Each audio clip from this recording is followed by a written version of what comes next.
All right, good Wednesday morning, July 29th. Anyhow, I've got Trudy set up for a week-long off-road adventure tour, primarily in the dirt. We're going to be starting next Monday from Lapine and going to Wikiup Reservoir the back way and over the hills to Crescent Lake and then up into the Cascades and south and then back to the northwest between the Cascades and I-5 and then back east towards Lapine. And that's going to be almost all in dirt and gravel. So anyhow, I got my load set up, and I've kind of got it figured out. If you've seen this bike before, you'll notice my windshield looks shorter. It's because I took the extra uh, airflow piece off, went with just a short screen for off-road. It's a little easier to see over and around, and it gives you a bit more airflow in this heat.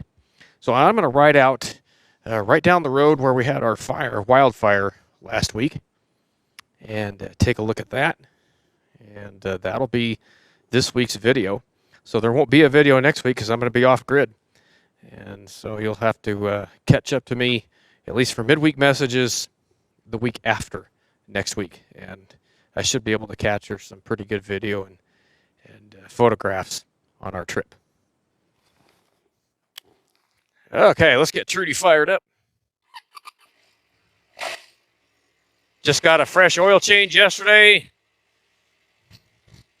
Tire pressures are set where I want them. Chain's ready. It's ready to travel, I think. Yeah, we'll close that down. A little less wind noise on the mic there.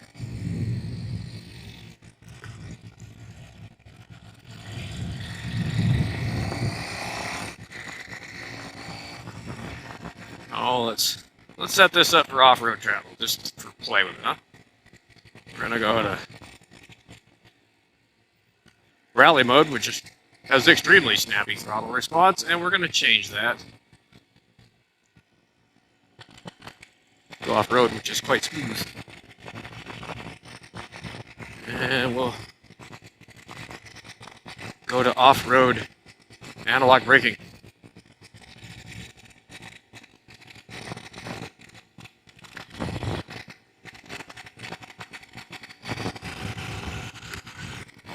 Motorcycle technology has come a long ways in just the last few years. Fortunately, it doesn't cost quite as much as what it does in a car or a truck.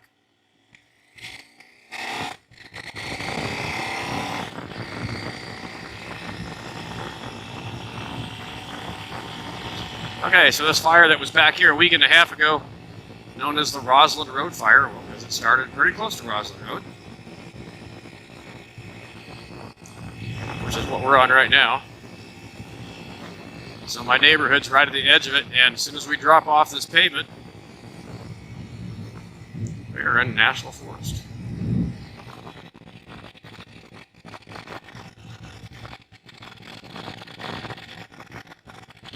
There's ground crew,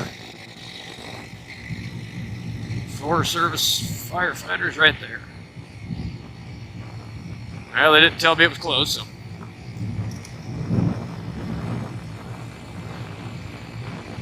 Let's see how it goes.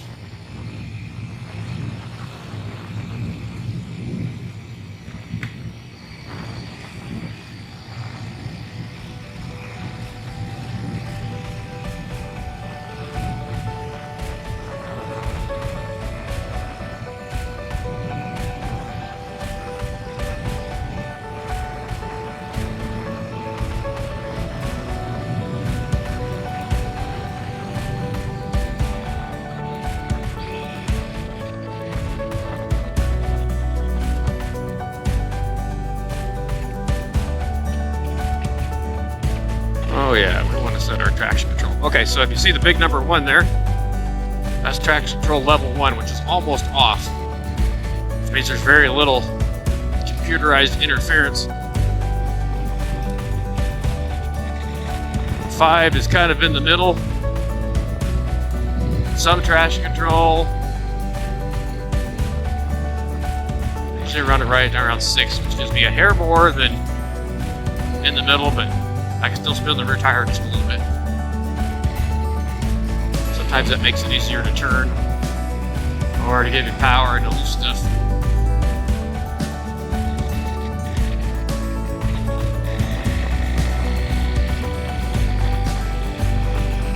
Walked down here early this morning with the 2 dogs, and Mrs. Manning. Man, by 9:30 it was already getting pretty warm.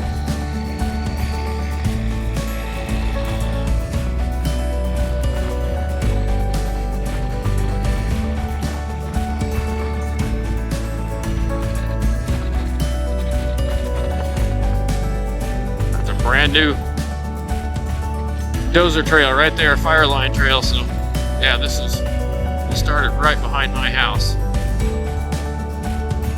They dozed back in there.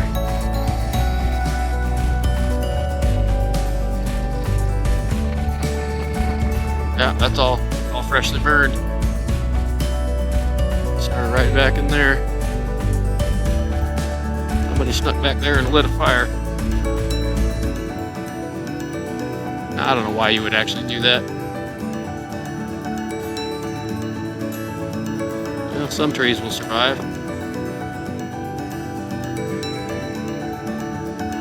Have to do some. Hopefully they just open us up for firewood next year. That'll be good. Okay, so this is the 200 road, and this goes. It's half mile back to my house. Well, that fire was closer actually than a half mile away.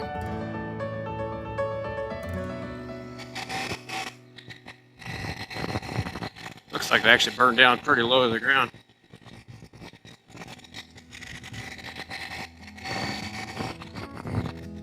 This side stayed good, so this nice red gravel road did a pretty good job of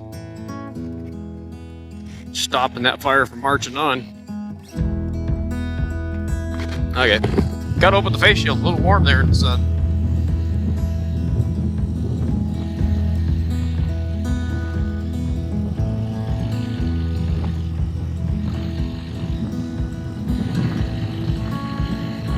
So we had 3 fires in this general vicinity of this side of La Pine in 2 weeks, all of which were, sounds like were intentionally set. It's kind of no surprise when you have 3 in a row.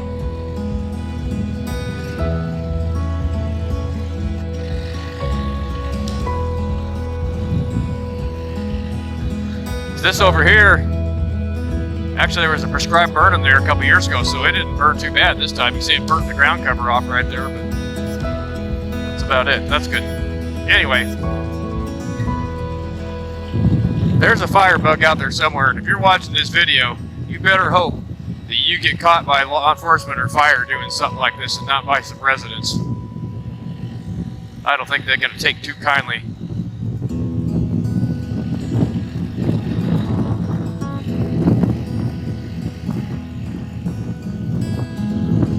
Well, if you want to take a dip, there's a couple swimming pools right there.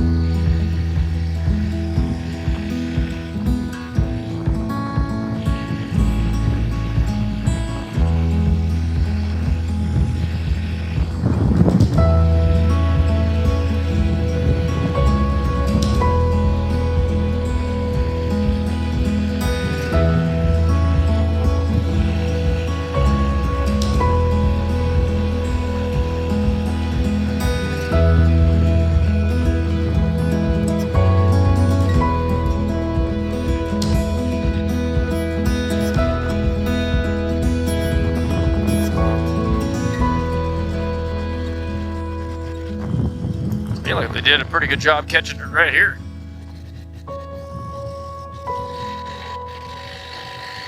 Don't think we're going to go down that trail. It looked a little powdery now that they bulldoze it. See, this is all from prescribed burn from 2 years ago, so.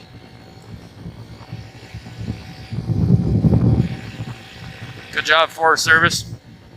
Good job, firefighters. You know, as a retired deputy, sometimes cops and firefighters tease each other. But I gotta tell you, fighting fire is dangerous business. I don't want to do it.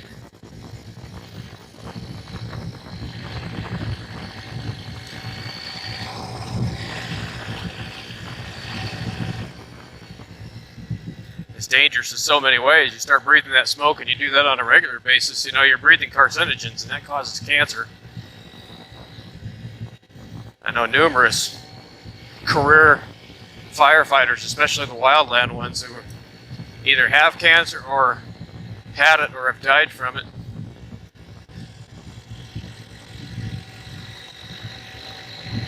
My local brother Dan Henry is fighting the fight of his life right now.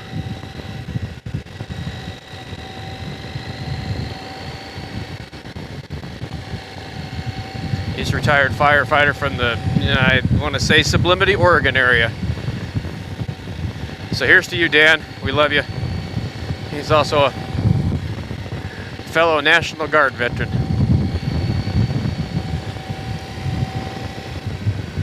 And a master wood carver. I've got one of his pieces at home. I'll feature that in a video one of these days.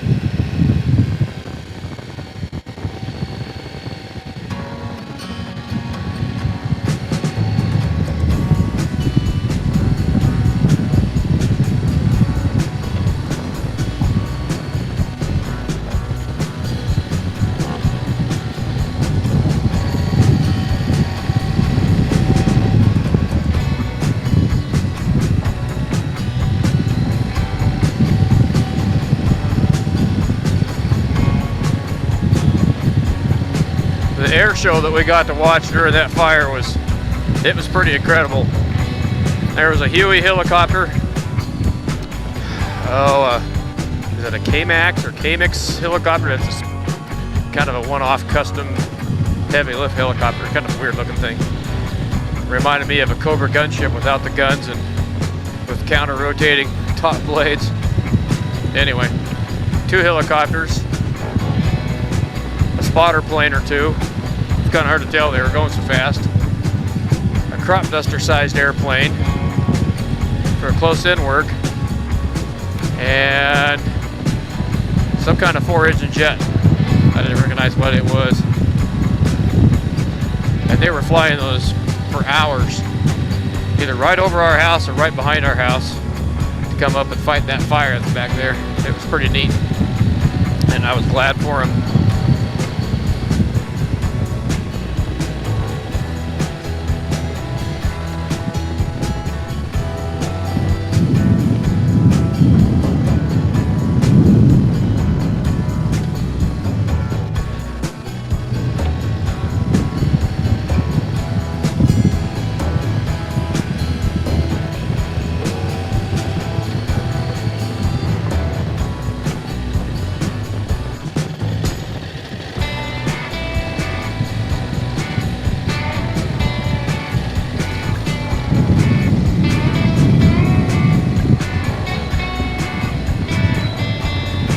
Feel that traction control working just a little bit on that washboard because that rear wheel wants to hop just a little bit, and it just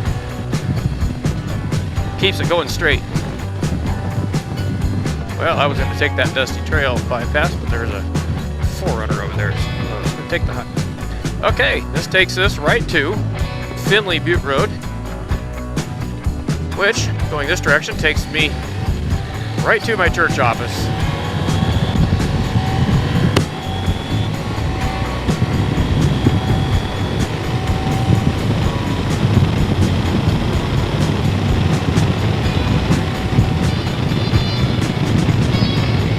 So as you can probably tell, with the extra windshield removed, there's a lot of wind noise, but it's not terribly rough. A lot of people complain about buffeting, and that's where your helmet vibrates a lot or gets really noisy. There's a lot of wind noise and just a little bit of wind vibration at just under 60 miles an hour. You would want to do a steady diet of 70 to 80 miles an hour on the highway for hours at a time. You definitely need earplugs, but trail riding, it's not bad. I figure this trip we're going to take, we're not going to go much faster than I'm going right now anyway. but it sure makes it easier to see things, especially if you got to slow down and steer around rocks, logs, things like that. You're not looking through a distorted bit of acrylic or plexiglass or whatever that's made out of. Lexan, it's all brand name stuff.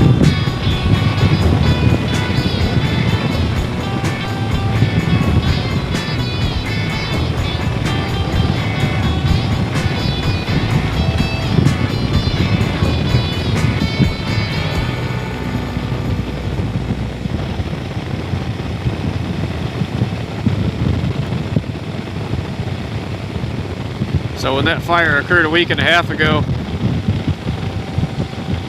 I was just coming home from Blessing of the Bikes fundraiser motorcycle rally to raise funds for our local veterans outreach groups. Oh, I didn't panic. I figured stuff is stuff, it's all replaceable. We put our food in our travel trailer, turned the refrigerator on, already had water in it from the last fire from the week prior. Hooked it up to the truck and sat in the shade with some iced tea and watched the show. Prayed for the firefighters, was very thankful for them, of course.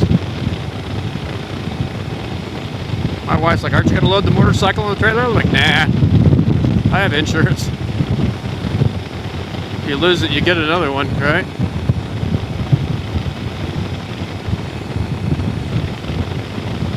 Then she said, well, I could drive the truck and trailer and you could ride the motorcycle away. And I'm like, okay, now we're talking.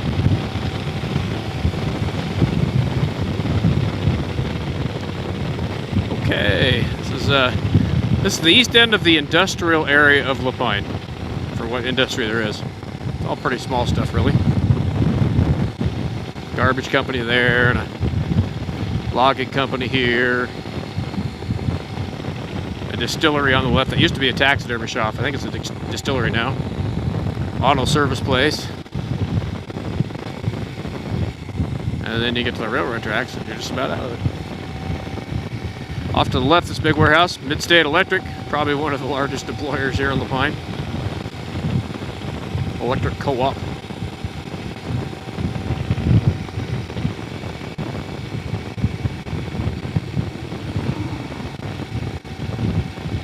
Okay. My parents moved down here about 2.5 years ago, and they're in a little cul-de-sac just a block up there to our right. Our Little League ball fields there. They've been pretty active this year. Pickleball, apparently that's the in thing to do. I don't know, I see people wearing like professional pickleball shirts. Makes me think I might take it too seriously.